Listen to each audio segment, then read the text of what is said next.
How are you feeling? Well. The interviewee is a young man whose identity remains largely unknown.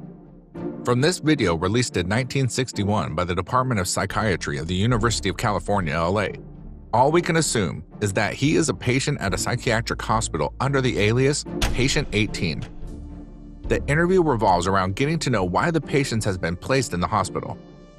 He does not seem to know why he is there, and hints only at the possible reason that he may be different from others, sits differently at the piano, and assumes different postures when away from the piano. Some people have claimed that they knew Patient 18 and therefore are different stories about his life on the internet.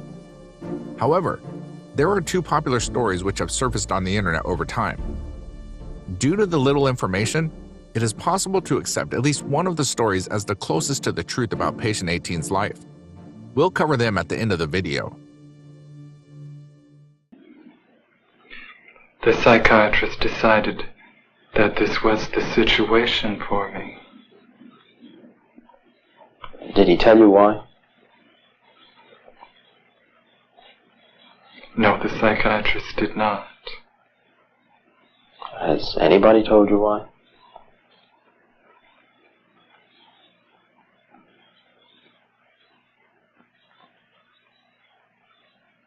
No.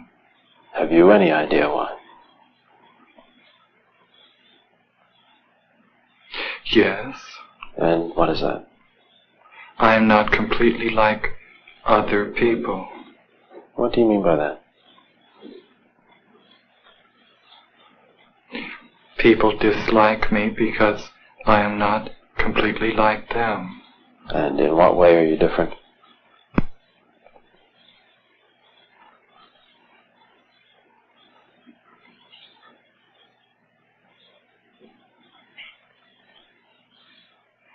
I am trying to do with my life something which few people try to do. And this influences my thinking and consequently my actions. What is it you're trying to do with your life? Play the piano for people.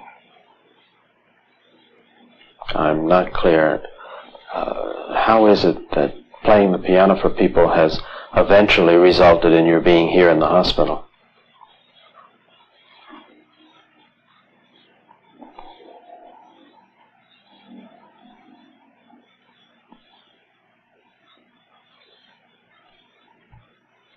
I sit differently when I play the piano, and when I'm away from the piano I occasionally look differently from other people, and this has caused dislike from people. They dislike you because you sit differently at the piano? Yes. What way do you sit at the piano that people would dislike you?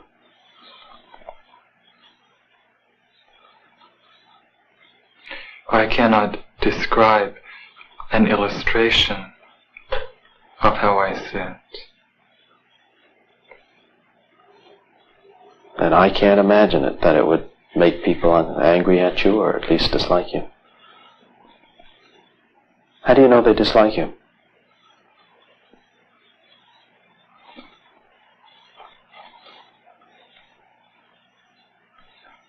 My father does, and doctors do, because of the way I appear in relationship to the way I sit at the piano, and occasionally stand when I am away from the piano because of the way I sit at the piano. How do you stand when you're away from the piano that they dislike you?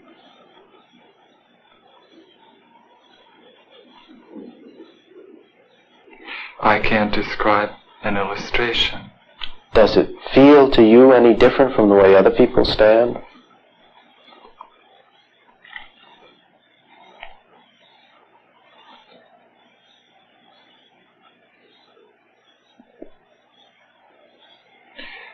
Yes, it feels different. In what way?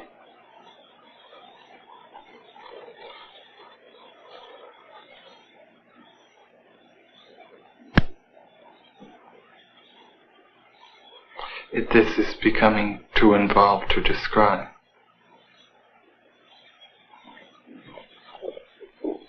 would I be right in assuming then that you don't feel that you belong in the hospital, but that other people did feel that? As soon as I express the belief that I do not belong in this hospital, which is a mental hospital, then those who dislike me want to find a worse place for me. I'm not sure I understand. Could you make that clearer for me?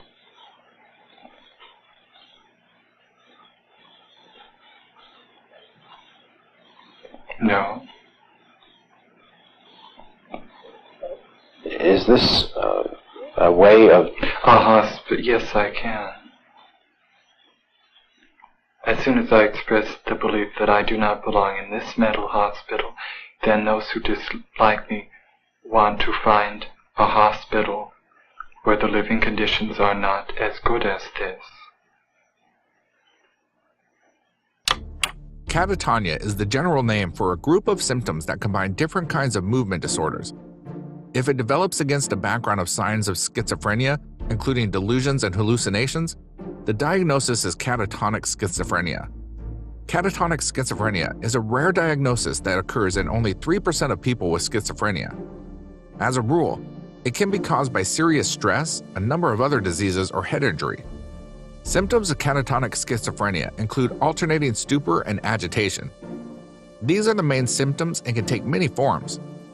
Symptoms appear gradually, and the patient has moderate speech and motor excitement. The person is conscious, but their actions can be unpredictable or subdued. Patient 18's speech pattern and posture are not normal.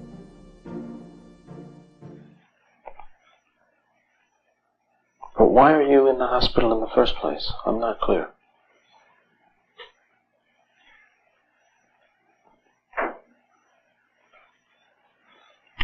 Because I'm working to do something in my life which most people do not do.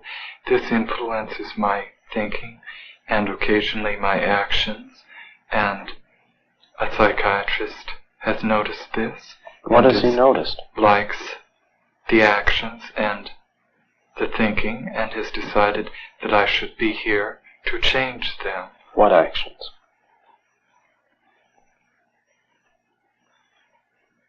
How I talk and how I look right at this moment. And how would you describe the way you're talking and looking right at this moment? As other people talk, and at this moment, however, I've been told that it is not the way other people talk and look. Have you any idea in what way it's not like others? No, because I believe it is as other people talk. So then, from your point of view, not from other people's point of view, from your point of view, you look, you talk, you think, you behave as other people do. You're very interested in learning to play the piano. You sit at the piano a little differently from the way someone else might, and you stand somewhat differently. Occasionally I stand differently. Now that, in itself, doesn't seem on the surface to be sufficient reason for being in a hospital. So what other reasons have been given to you, or what other reasons do you understand are the causes of your being here?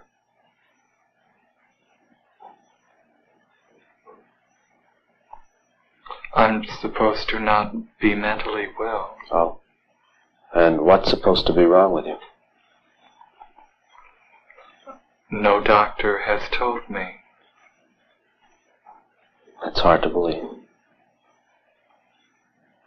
I tell the truth. What are your plans? If things should go well, if you were to leave the hospital, then what?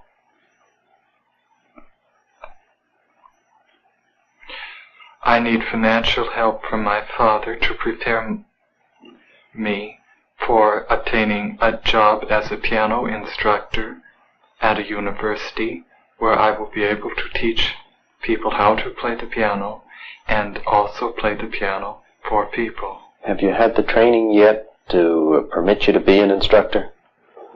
No, I have not. Have you tried? I don't understand what you mean by... Have you tried to get the instruction? Yes, I have tried. What's happened? I have not had the correct environment for the instruction, nor the correct financial help for the instruction, nor the correct instruction.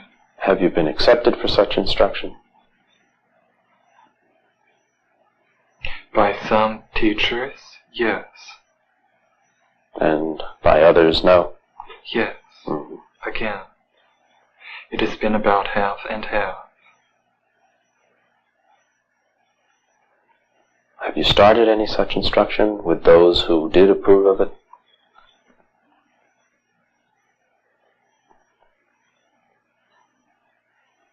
Yes.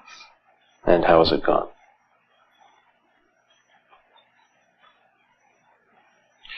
With some it has gone well, with some it has not gone well. Now let's go through the two hypothetical stories about how patient 18's life turned out. Story 1 goes like this. This man was my uncle. I'm not going to give any names, but for those of you who are concerned with how things turned out for him, not well. There's so much to address here. First, let me say that he was being treated in this video with meds. Without the medication, his mood ranged from complete delusion to catatonic.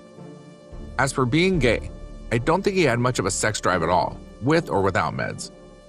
As for the idea that he was put here because he was gay by some unloving family, that's ridiculous. I don't have time to say all the things my family tried just to make his existence somewhat peaceful, just for his own sake. My family had a couple of openly homosexual and lesbians in it even back in the 60s, and with the exception of my mother's father, no one gave a shit. My uncle suffered with meds and even more without.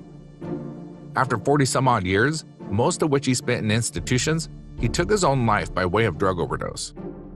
By the way, the comment about the plot twist, he never had a piano, was funny because he didn't. His seeming obsession with piano came and went, as did obsessions with religion, especially the Catholic Church and government. As far as I know, he couldn't play a lick. He was very ill at his best and a living shell at his worst. I hope that answers some questions because that's all I have to say on the matter. He's been gone since the late 80s, and I really hope that other members of my family don't see this video, mostly because of the comments from people that somehow think they understand him better than the people who suffered with him. One last thing. I think people thought he was talking about sitting or standing effeminately or something. No, he was talking about sitting or standing motionless for hours. Usually not even his facial expression would change, but when it did, it was usually related to something in his mind only. I really can't begin to tell you all how heartbreaking the whole thing was. He did seem intelligent, and with meds, he did remind me of a high-functioning guy with autism I once met. Story 2. His name is Stephen E. He is 79 now and lives with his wife of 43 years in a peaceful setting. Here is what Stephen said. I had multiple arrests, 2 felonies, and hospitalizations on my road from crisis to regaining my independence and dignity. If I hadn't had a social worker, if I hadn't had a doctor, if I hadn't had medications, I would be homeless. I'd be in jail or I'd be dead. But I'm well. This is what happens when you have the services, have a solution, and medication does help me. Have someone to lead you to the place you need to be in order to move forward with your life. For me, it was my dad. Around 1969 or 70, I don't remember, I had a psychotic break, and my dad got tired of fighting with me. I ended up walking down the street naked at night. A police officer who was crisis intervention trained picked me up. He treated me with respect. I said, "Don't handcuff me, I haven't broken the law." He says, "Okay." He says, "What kind of music do you like?" And I said, "Rock and roll." And he turns the radio dial until he picks up the Beatles, Let It Be. I'll never forget that. I remember saying, "This is better than a taxi ride." And then I got a social worker who led me to a good psychiatrist who prescribed meds. Then I became well. I have a lovely wife, kids and grandkids, and 1 great-grandkid. I pay taxes. I have friends. I graduated with a master's in social working. I served as a member of the Intergovernmental Serious Mentally Ill and Serious Emotional Disorder Committee, ISMICC. which consists of 14 non-federal employees who are tasked with reporting annually to Congress about the state of mental health care in the nation. I'm well. Neither of these stories is verified, so it remains anyone's guess who was or what happened to patient 18. One thing to mention is that his behavior throughout the video is quite bizarre. He seems sedated. He delays his responses and uses a monotone voice throughout the interview, almost as if he's sedated. Some people think that the interview was scripted and patient 18 is just an actor hired by the School of Medicine to help make a video that will be used by students to diagnose cases. Until his details have been released by the Department of Psychiatry, University of California, his case will remain a mystery.